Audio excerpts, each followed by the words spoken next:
now move on to Paul Moulton from Isle of Man Television. Good afternoon, Paul. Fast am I? Before I ask questions, can you clarify by way about dentists and doctors? I didn't hear anything in there about will they continue as normal, by the way? Yes, it's business as usual for dentists and doctors. I don't know, Henrietta, any? Yes, and allied health professionals as well, so physiotherapists, chiropractors, etc. Okay.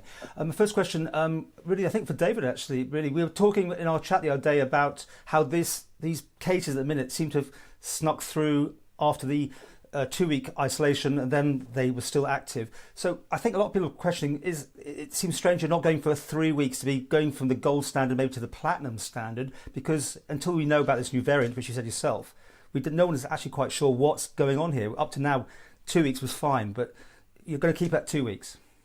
Well, I think Henrietta's more than capable of answering that one, Paul. So Yes, I think we did go through it on Sunday, but I'll take us back round it.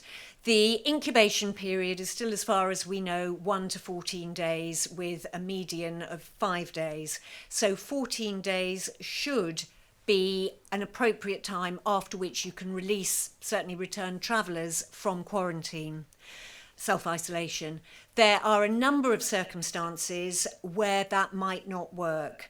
The first one is, as in the cases that we've seen recently, but this is not implying that this was actually what happened in those cases. This is just a hypothetical that could happen in any case. An individual could develop symptoms actually prior to the completion of the 14 days, but for whatever reason, they don't report them. That may be because they don't notice them, or they don't think they're COVID, or, it's coming up to Christmas or New Year's Eve and they really do want to get out of this self-isolation. So that's one reason. The second reason is that they could be part of that 1%, which we've always known goes on beyond the 14 days, and that's a risk we've always accepted.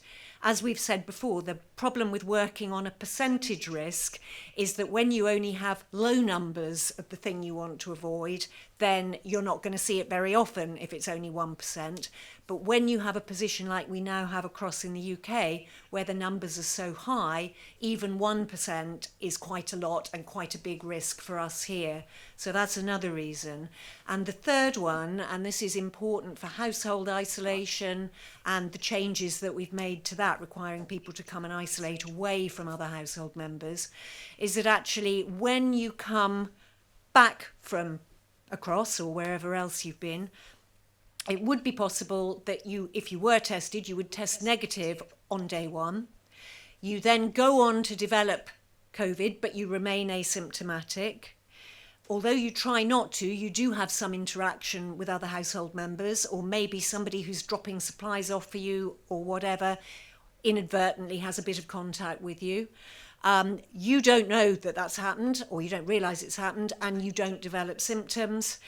You actually are one of the 98% who clear by day 10. So by the time you get to day 13, 14, you've cleared, your test would be negative. But the person you infected during that time, either the household member or the person who came to help provide you with supplies, take away your laundry to do or whatever, they actually then go on to present with symptoms subsequently. So there are all those things that are possibilities. Indeed, they've always been possibilities. But as we've said before, when the background risk of any of those things, the actual number of those things happening in terms of the number coming across, was very low, the frequency with which we would have seen it here would have been correspondingly low. And in fact, we didn't see it. We effectively got away with it for the 6-7 month period. Thank you. And back to you, maybe, Chief Minister. I mean, giving people this grace tomorrow for the non-essential outlets, plus, of course, bars and things like that. We've seen that in the UK. We've certainly seen it when lockdowns there have taken place. People have a sudden feel to go out and enjoy their last moments of freedom, which in itself brings a lot of problems. I mean, first of all, there has been panic buying here in the Isle of Man. You've seen the pictures yourself, no doubt. And all the food outlets, people have gone out there, and certain people anyway have gone quite crazy with their shopping. You must be disappointed with that. Tomorrow is another day that people can go out there and buy all the things they might want, plus go for a hearty drink and be quite legal about it, with presumably no social distancing until midnight. Am I reading that right? Yeah, that is the situation, Paul. It's a balanced view we have to take. We take advice from our medics, certainly from our Director of Public Health. We have to give a basic amount of a notice to let people prepare for this. I think 24 hours is as short a period as we felt we were able to do to give people notice. It's a decision call. If I could point out regarding the increased risk that we had already a week before implemented an additional testing regime for those that were travelling, because we were concerned about the number of with the increased number of cases in the United Kingdom. It's just most unfortunate that before that was fully implemented, we've had these two different outbreaks. But yeah, we've done our best to give people as much notice as possible, but in as short a confine as possible. I don't know, Henrietta, would you like to comment on Mr. Moulton's view about whether we should have done it straight away? I think that's right. You're damned if you do and you're damned if you don't on these things, and you have to take a reasonable decision based on balance of risk and the pros and cons.